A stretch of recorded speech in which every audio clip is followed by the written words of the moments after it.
চাঁদ যেন আমার বেঁচে বলতে থাকে। শুধু এইটুকু আশীর্বাদ করো মা। আশীর্বাদের সাথে আপনার ছেলেকে আরেকটা খবর পাঠিয়ে দেবেন মা।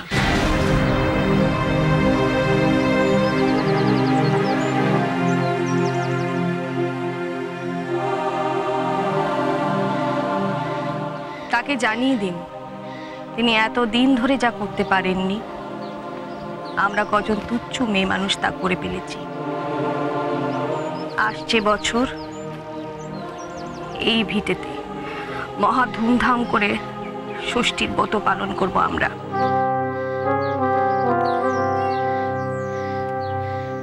তার যদি সত্যিকারের বাপের হৃদয় বলে কিছু থেকে থাকে তাহলে নিজের বাছাকে বুকে আঁকড়ে ধরে আশীর্বাদ করতে তাকে এই ভিটেতেই ফিরতে হবে মা।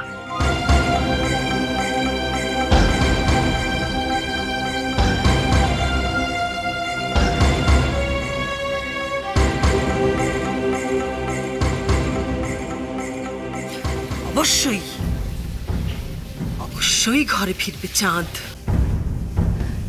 তোমার স্বামীকে নিয়ে তোমার দুশ্চিন্তার আর কোনো কারণ নেই।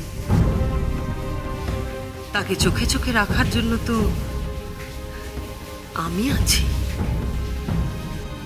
আমি বেবি মনসা। চাঁদের বাড়ি ফেরার ব্যবস্থা করব আমি। তুমি দেখো ঘরে ফিরে কেমন বুকে জড়িয়ে ধরে সে তার সন্তানকে। তুমি দেখো কেমন মায়া মমতা স্নেহের বন্ধনে বেঁধে ফেলি আমি পিতা পুত্রকে। তুমি নিজের যত্ন নাও সংখ্যা। তোমার দুশ্চিন্তার দিন, তোমার চোখের জলের দিন শেষ। কিন্তু তার তো অনেক দেরি পদ্মাবতী। সনকার গর্ভে তিলে তিলে বেড়ে উঠছে লক্ষিন্দর। যথা সময় পৃথিবীর আলো দেখবে সে। তার আগে তো সমুদ্রের ঝড় উঠতে পারে না, ডুবে যেতে পারে না চাঁদের শক্ত ডেঙা। লক্ষিন্দর ভূমিষ্ঠ হবে, বড় হবে, তবে না চাঁদের ঘরে ফেরার পালা। ঠিক তাই। সর্বস্ব খুইয়ে ভিখিরি হয়ে ঘরে ফিরবে চাঁদ। ফিরে দেখবে তার অনিন্দ সুন্দর পুত্রের মুখ। তবেই না মোমের মতো গলে যাবে সর্বহারা বণিকের পিতৃহৃদয়। কিন্তু মাঝখানের এই সময়টা আমরা কি করে কাটাবো বোন? আমি তো বলেইছিলাম দিদি, অধৈর্য হলে চলবে না। বড় দীর্ঘই অপেক্ষার কাল। আমরা কি ততদিন নিশ্চুপ হয়ে বসে বসে দেখব আর দিন গুনবো?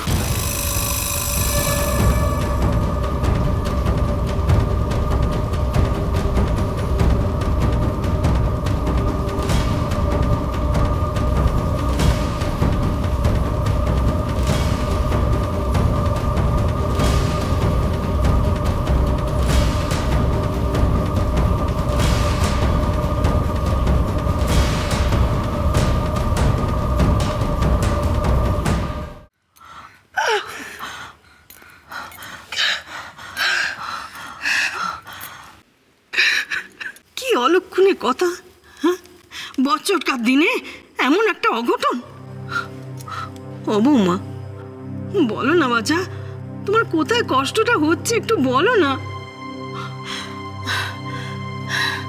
পোয়াতি মেয়ে মানুষের পেটে এমন অসহ্য জ্বালা।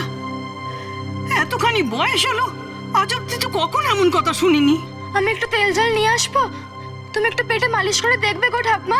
থাম দেখিনি বাঁচা, তোমাকে কিচ্ছু করতে হবে না। যা বলার আমি বড় বৌমাকে বলে দিয়েছি, সেই করবে। কি কুক্ষণে যে আমি তোর সঙ্গে ওকে পুকুর ঘাটে পাঠিয়েছিলুম কে জানে। এতদিন হয়ে গেল, তোর কি জ্ঞান গম্যি বলে কিচ্ছু হলো না বাছা?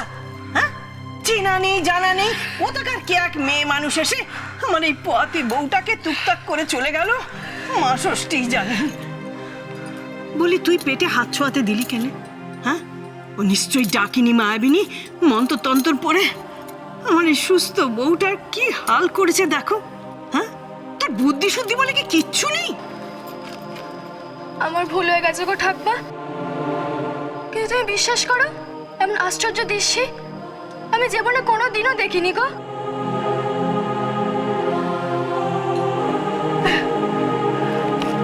আকাশ থেকে একটা আলো এলো, একেবারে বর্ষার ফলের মধ্যে ঢুকে গেল মায়ের শরীরের মধ্যে, আর সঙ্গে সঙ্গে শুরু হলো অসহ্য যন্ত্রণা। আমি তো এমনি ভয় পেয়ে গেছিলাম, হাতে পায়ে একদম সার ছিল না। আর তখনই সেটা হলো সে মেয়ে মানুষটি। আর অমনি তুই তারাতে শাওরিকে ছেড়ে দিলি? আমার যে তখন নাড়ি ছেড়ে যাওয়ার জো। সেই সবই আমার কপাল বাঁচা, নিজের কপালকে আমি দুষছি। কি কুক্ষণে আমি তোকে পাঠিয়েছিলাম, হ্যাঁ? বছর ঘুরতে চললো, বে হয়ে এসেছিস, এখনো তোর কোনো সাব্যস্ত বলে কিছু হলো না। কেন মিছিমিছি ওকে বকছো মা? এমন কাণ্ডকেই বা কবে দেখেছে? আমি ওনাকে দেখার পর থেকে নিজেই কেমন একটু হয়ে গেছি, একটা ঘুরে চলে গেছিলুম, নিজেই কোনো কথা কইতে পারিনি।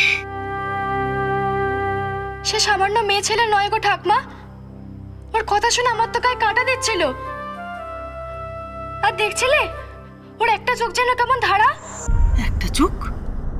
কি হয়েছে চোখে? অন্যরকম, বোধহয় এক চোখে দেখতে পায় না, কানি? তাই তো মনে হলো। রক্ষে করো, রক্ষে করো দেবী, অপরাধ নিও না। কি হয়েছে গো ঠাকমা, তুমি এমন ধারা করছো কেন? ওরে, ও যে দেবী বিশ্বহরি, মা মনসা।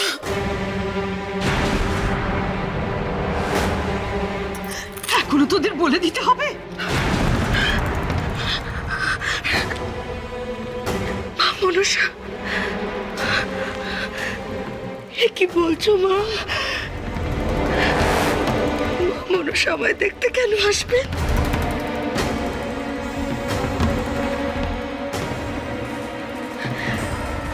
কি দেখতে?